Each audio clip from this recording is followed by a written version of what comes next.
Welcome back in prison.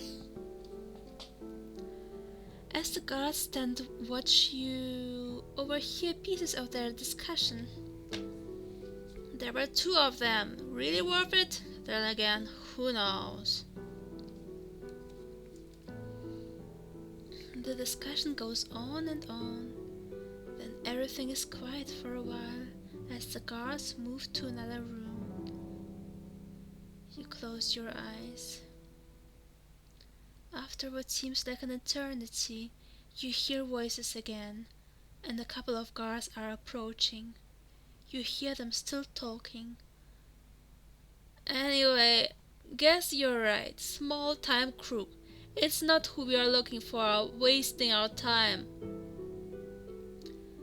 One of the guards breaks away from the group and opens your cell. You're free to go, no more stealing out there, or we will keep you next time.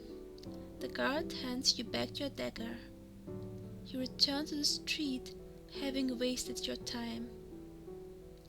You don't have time to get more money, so you head off to the shops.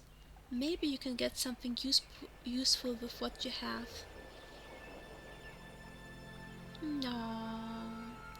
No, we cannot buy any weapons and no music. Oh well. Or should we should we buy some more soap? Oh well, maybe not. You return to the boardwalk, not sure what to do next. Ah yeah. And now you can try to find the fortune teller shop, which we saw in the Neoscope. At a familiar looking storefront. You head down a nearby alley in search of the shop you saw in the Neoscope. After quite some time you think you have found it. You quickly check the Neoscope and compare the locations. Satisfied, you head towards the building. You put the Neoscope away again. The brick-faced building appears rather old, and the window is cracked. A sign on the windowsill says, "Fortunes." Yes, that's the one. We can go in.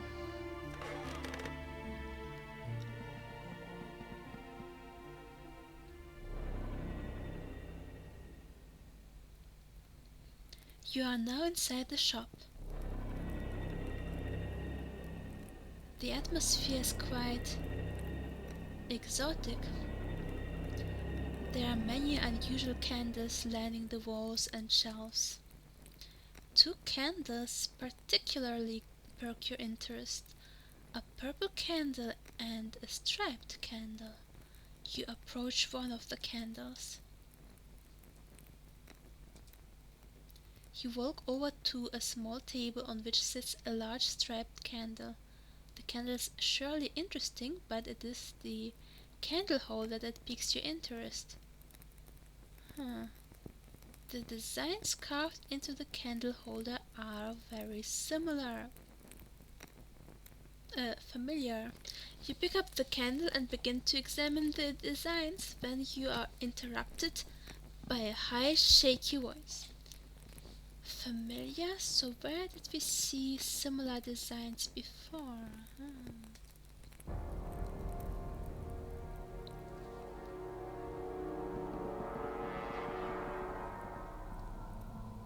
Pardon me, but that is very special to me. You place the candle back on the table.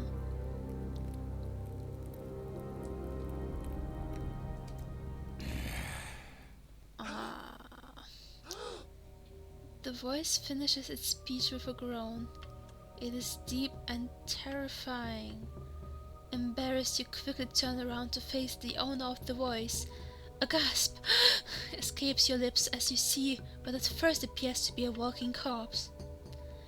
Don't be frightened, young one. My name is Phalus.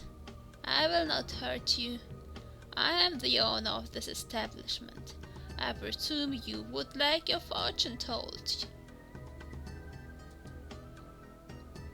You feel reassured that this is just an old man. Really, really old man. So what about it? Well, guess I have no choice. You just nod, still staring at the weird man. Come with me to the back room, then. He says.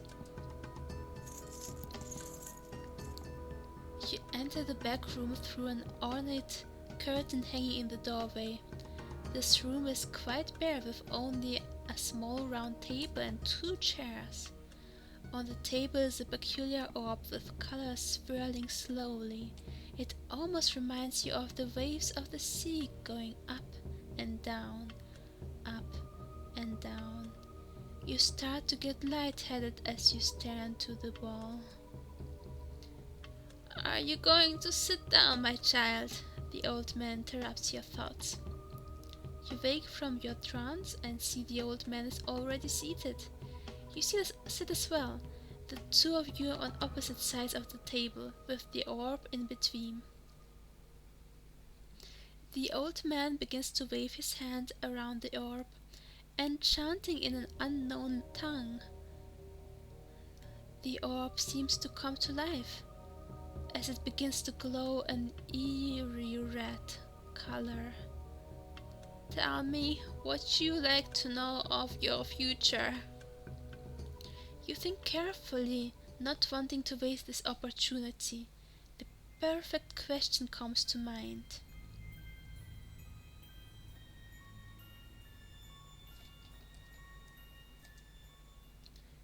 Where is the treasure I'm looking for, you ask. The old man looks at you in surprise when you ask the question. Then he looks back down and begins chanting again, and seems to fall into a trance.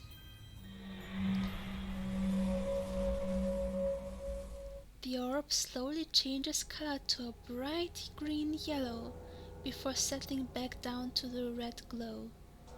The old man looks up. The orb says, "The answer you seek is all too clear. Look once more and the end will be clear." What does he mean with "look once more," you ask yourself. The old man comes out of his trance as you barrage him with questions. He seems to ignore your further inquiries, and you notice that tears begin to stream down his face. He calmly asks, You have a Niascope, don't you?" His question startles you and your mouth drops open. Not sure how to respond, you simply nod in confirmation. Ba-ba-bam! Ba-ba-bam! Da-da-da-da-da.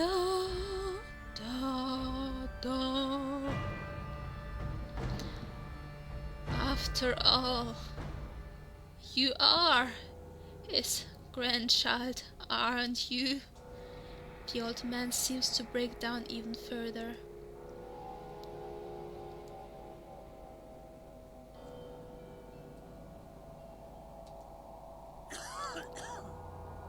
My grandfather? You knew my grandfather?